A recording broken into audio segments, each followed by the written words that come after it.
I just spent millions of dollars investigating the world's biggest rule breakers, and what I found will shock you. These people had it all. Fame, fortune, power. They were at the very top of their game, business, sports, Hollywood. They were literally untouchable.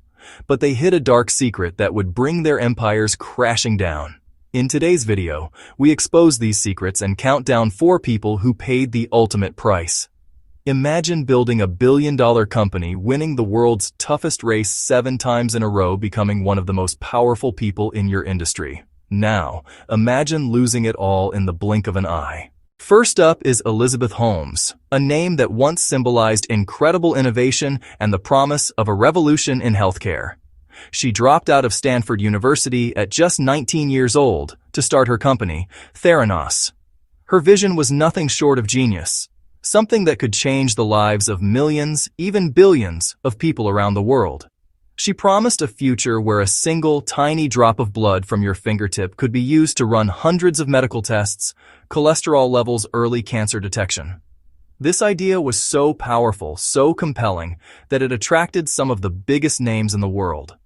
Massive investors, powerful political figures, retail giants. They poured hundreds of millions of dollars into Theranos, believing they were funding the next Apple or Google of the medical world. The company's valuation skyrocketed, eventually reaching an unbelievable $9 billion. Elizabeth Holmes, with her signature black turtleneck, was hailed as the next Steve Jobs. She appeared on the covers of major magazines like Forbes Inc., celebrated as the world's youngest self-made female billionaire. But behind the slick marketing, the inspiring TED Talks, and the magazine covers, there was a shocking secret. The revolutionary technology that Theranos was built on, the Edison machine, simply did not work. It was a complete fabrication. The machines were unreliable, inaccurate, and could perform only a tiny fraction of the tests Holmes claimed they could. Instead of their own technology, Theranos was secretly using traditional, commercially available blood testing machines from other companies to run the tests. They were faking demonstrations for investors and giving patients dangerously inaccurate medical results. The entire $9 billion empire was a sham. Whistleblowers and a series of explosive articles in the Wall Street Journal began to expose the truth. If you thought a $9 billion fraud was insane, wait until you hear about Bernie Madoff. This guy took deception to a whole new level. For decades, Bernie Madoff was one of the most respected and trusted figures on Wall Street. He was a former chairman of the Nasdaq Stock Exchange and ran a legendary investment firm, Bernard L. Madoff Investment Securities. People were literally begging him to take their money, believing he was a financial genius who could deliver consistent, incredible returns year after year. His clients included not just wealthy individuals, major banks, universities, charitable foundations. He cultivated an aura of exclusivity and brilliance. Getting to invest with Madoff was like joining an elite club. You had to know someone just to get your foot in the door. He promised steady, high returns, around 10 to 12% annually, no matter what the market was doing. While other funds were volatile, Madoff's fund was a rock of stability, and his clients loved him for it. For years, nobody questioned it. The statements he sent out showed their accounts steadily growing, month after month, year after year. People invested their entire life savings, their retirement funds, and their children's college education money with him. They trusted him completely. He was a pillar of his community, a philanthropist, and a seemingly brilliant financier who had cracked the code to beating the market. But the entire thing was a lie, the biggest one in financial history. Bernie Madoff wasn't investing the money at all. He was running the largest Ponzi scheme the world has ever seen. It was surprisingly simple. He would take money from new investors and use it to pay off the earlier investors who wanted to cash out. As long as new money was flowing in, he could keep the illusion going. He fabricated all the trading records and account statements, creating a fictional world where everyone was getting rich. In reality, their money was just being shuffled around to keep the scheme from collapsing. The scale of this fraud is almost impossible to comprehend. When the whole thing finally imploded during the 2008 financial crisis, it was revealed that the scheme had defrauded its investors out of an estimated $65 billion. That's not a typo. $65 billion. Thousands of people lost everything. Some of the world's most sophisticated investors' charities that helped countless people and ordinary families who had saved their whole lives were completely wiped out. Investors, spooked by the market crash, tried to withdraw a massive amount of money at once, about $7 billion, but the money wasn't there. There was no magic fund, no brilliant trading strategy. Now for a story that rocked the entire world of sports. For years, Lance Armstrong was more than just a cyclist. He was a global icon of hope and resilience. After surviving a near-fatal battle with testicular cancer that had spread to his brain and lungs, he made a miraculous comeback. He didn't just return to cycling. He dominated it in a way no one had ever seen before or since. He was a hero, a symbol of human perseverance. From 1999 to 2005, Lance Armstrong won the Tour de France, the most grueling and prestigious cycling race in the world, an unprecedented 7 consecutive times. This achievement was considered one of the greatest feats in sports history. He created the Livestrong Foundation, raising hundreds of millions of dollars for cancer research and support through the sale of its iconic yellow wristbands.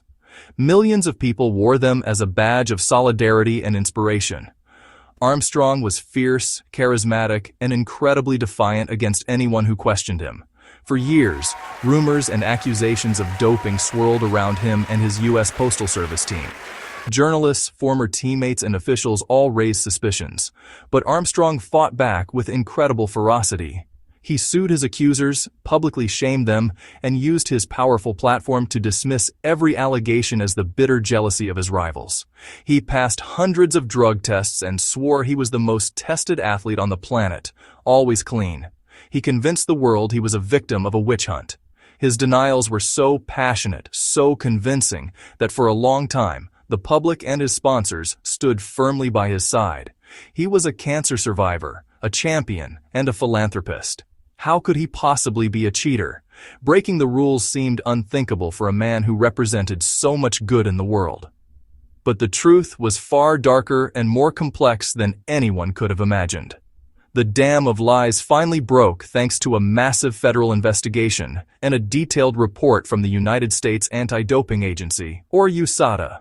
The report, released in 2012, was over 1,000 pages long and included sworn testimony from more than 24 witnesses, including 11 of Armstrong's former teammates.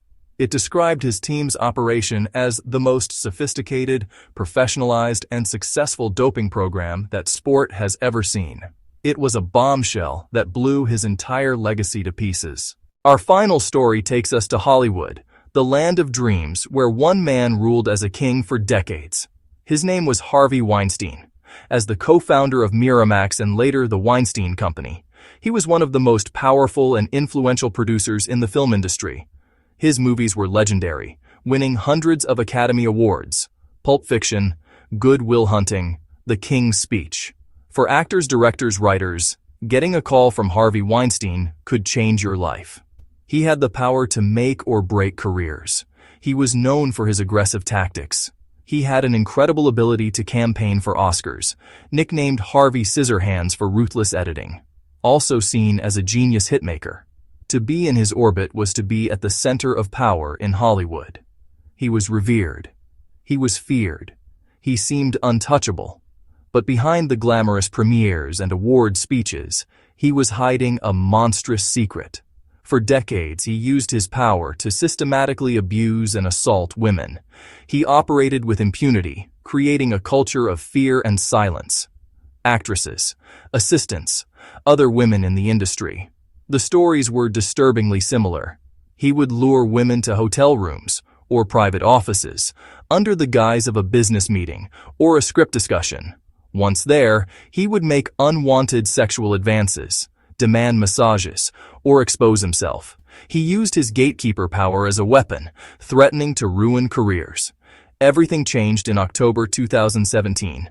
The New York Times, The New Yorker, Published bombshell investigative reports detailing decades of allegations.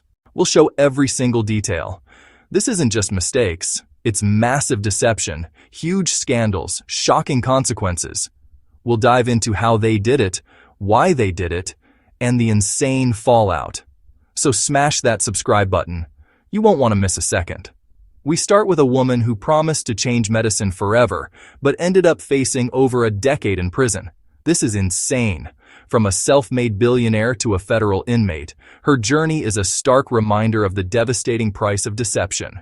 Valuation: $9 billion. $0. He didn't just lose his money and freedom, he destroyed thousands of lives and left a permanent scar on the world of finance. 7. Titles: all gone. It was a landmark verdict and a turning point. He was finally held accountable. Combined sentences effectively mean life behind bars. They broke the rules and paid dearly. The higher you climb, the worse the fall. Thank you for watching. Subscribe and tell me which story shocked you the most.